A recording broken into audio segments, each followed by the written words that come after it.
Price God. ஆண்டவராகிய இயேசு கிறிஸ்து நாமத்தினாலே வாழ்த்துக்கள். ஒரு வசனத்தை வாசிக்கிறேன். பிரசங்கியின் புஸ்தகம் 3ஆம் அதிகாரம் 14ஆம் வசனம்.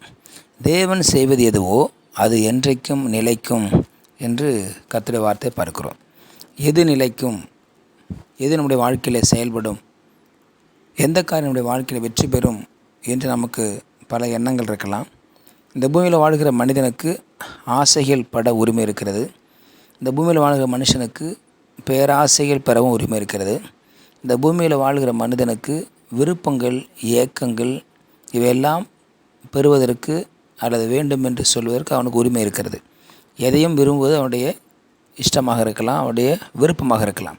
ஆனால் எது அவனுடைய வாழ்க்கையில் நிறைவேறும், எந்த காரியத்தில் தேவன் பிரியப்படுவார், தேவன் செய்வது எதுவோ, தேவன் எந்த காரியத்தை செய்ய விரும்புகிறாரோ, ஒரு மனுஷனுடைய வாழ்க்கையில், ஒரு ஊழியக்காரனுடைய வாழ்க்கையில் தேவன் ஒவ்வொரு மனிதனுக்கும் நோக்கத்தையும் திட்டத்தையும் வைத்திருக்கிறார். ஆக இந்த நோக்கமானது, திட்டமானது அது செயல்படுவதற்காக இந்த பூமியில் அவனுக்கு ஆயுசு நாட்களை, வாழ்நாட்களை அவர் கூட்டி கொடுத்து கொண்டே வருகிறார் என்று சொல்லி பார்க்கிறோம்.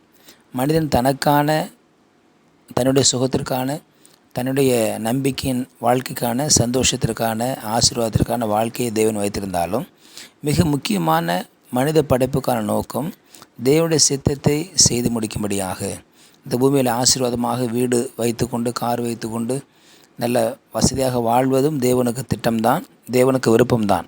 அதே நேரத்தில் அந்த ஒரு பகுதியோடு கூட வாழ்க்கை முடிவது அல்ல, இன்னொரு பகுதி மிக முக்கியமாக இருக்கிறது. அதுதான் தேவனுடைய சித்தத்தை செய்வது, தேவன் விரும்பினதை செய்வது.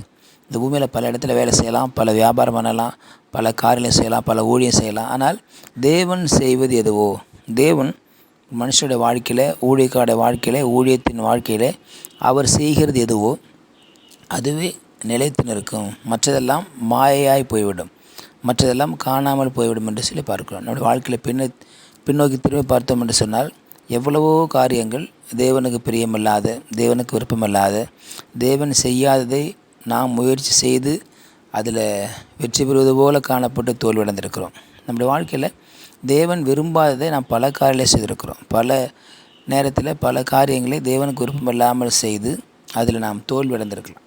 ஆனால் தேவன் என்ன செய்தாரோ, நம்முடைய வாழ்க்கையில் தேவன் எதை செய்ய நினைத்தாரோ அந்த காரியம் இன்றைக்கும் நிலைத்திருக்கிறதை நான் பார்க்க முடியும். அநேக காரியங்களை யோசித்து பார்க்க பொழுது நானாக செஞ்சேன் என்று சொல்கிற அளவுக்கு அது காணப்படும். ஆனால் தேவன் எதையெல்லாம் நமக்கு செய்தாரோ, தேவன் எதெல்லாம் நமக்கு செய்திருக்கிறாரோ இன்றைக்கும் அது நிலைத்திருக்கிறதாக இருக்கும்.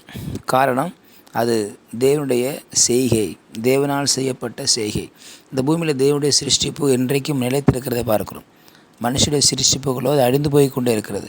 ஒரு கட்டிடம் மனுஷன் கட்டுகிறான், இடிந்து விடுகிறது. ஒரு பாலத்தை மனுஷன் கட்டுகிறான், அது இடிந்து விழுகிறது. ஆனால் தேவனுடைய சிருஷ்டிப்பு என்று பார்க்கிற பொழுது அவர் சிருஷ்டித்து ஒன்றும் அழியாததாக இருக்கிறது. சிலவற்றை மனிதன் அதை சரியாக பாதுகாக்காதனால அது அழிவுக்கு நேராக வைத்திருக்கத்தான் முடியுமே ஒழிய அது முற்றிலுமாய் அழிக்க முடியாது. தேவன் படைத்த எல்லாமே அது நிலைத்திருக்கிறதாக இருக்கிறது.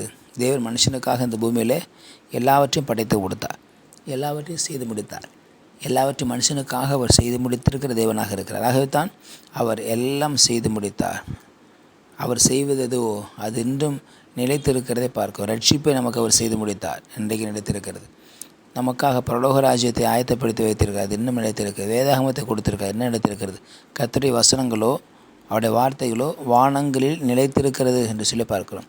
அவருடைய வார்த்தை என்றைக்கும் மாறாதது, அவருடைய வார்த்தை என்றைக்கும் நிலையானது.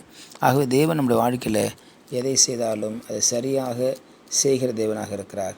ஆகவே தேவன் செய்வதற்கு நாம் ஒப்புக் கொடுக்க வேண்டும். ஜெபத்தை முடிக்கிற பொழுது சொல்கிறோம், இயேசுவின் நாமத்தில் பிதாவே. அப்படி என்றால் நான் ஜெபித்த எல்லா ஜெபங்களுக்கும் தேவன் செய்வது எதுவோ அதுவே இருக்கட்டும், அதை ஏற்றுக்கொள்ளுகிறேன் என்ற அர்த்தம்.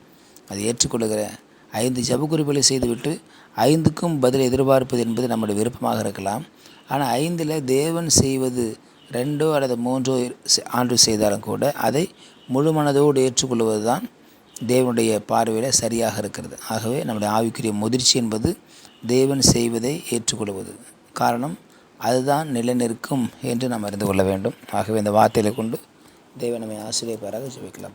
பிதாவே, நாளுக்காய் ஸ்தோத்திரம் பண்ணுகிறோம். தேவன் செய்வது எதுவோ அதுவே நிலைத்து நிற்கும். நீங்கள் வாழ்க்கையில் எதை செய்தாலும் அது ஏற்றுக்கொள்ளக்கூடிய கிருபைகளை நீரங்களுக்கு தரும்படியாக நான் ஆசிப்பிக்கிறோம். உங்கள் கிருபையின் கரத்தில் தாழ்த்து போடுறோம். இயேசுவின் நாமத்தில் ஜெபிக்கிறேன் நல்ல பிதாவே. ஆமென். ஆமென். You will be succeeded.